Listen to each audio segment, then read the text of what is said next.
Mga kapuso, bago pa magkaroon nung kontrobersyal na Disbursement Acceleration Program o DAP, ginagawa na pala yan ng mga nauna pang mga administrasyon.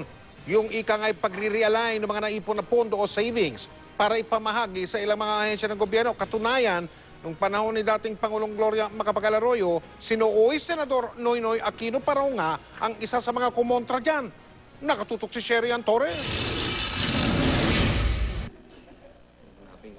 Taong 1992 pa lang daw nabibigay na ang Malacanang ng dagdag pondo sa mga ahensya ng gobyerno. Hindi pa raw Disbursement Acceleration Program o DAP ang tawag dito, kundi Reserve Control Account Overall Savings, ayon kay Eastern Samar Representative Ben Evardone.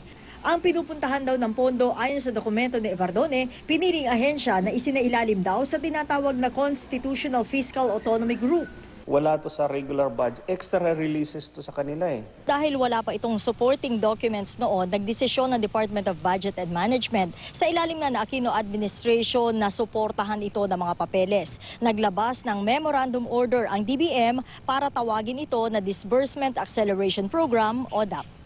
Sa dokumento ni Evardone, ang mga tumanggap ng pondo mula sa Reserve Control Account Overall Savings simula 1992, kasama ang Commission on Elections, Commission on Audit at maging Ombudsman.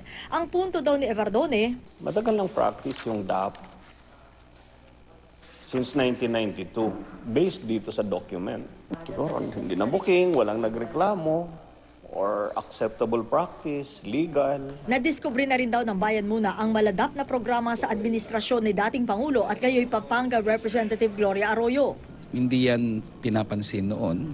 Ilan lang na nagsasabi niya na mali yan, galing sa oposisyon. Ang ilan daw sa nakapansin ng pinagsama-sama o pooled savings ang nooy senador na si Pangulong Noynoy Aquino. Kaya nga daw naghain ito ng Senate Bill 3121 o the Budget Impoundment Control Act na nagtatakda dapat ng mga patakaran para hindi basta-basta mapapakialaman ng Pangulo ang budget nang walang basbas ng Kongreso. Hindi naman pwedeng pag ginawa ni President Arroyo illegal.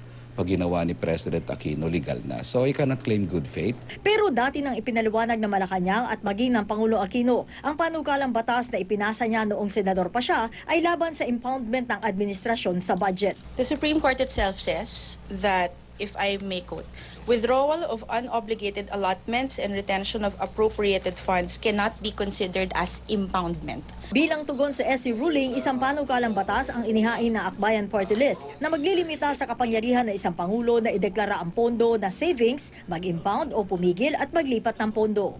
Sherian Torres, Nakatutok, 24 Oras.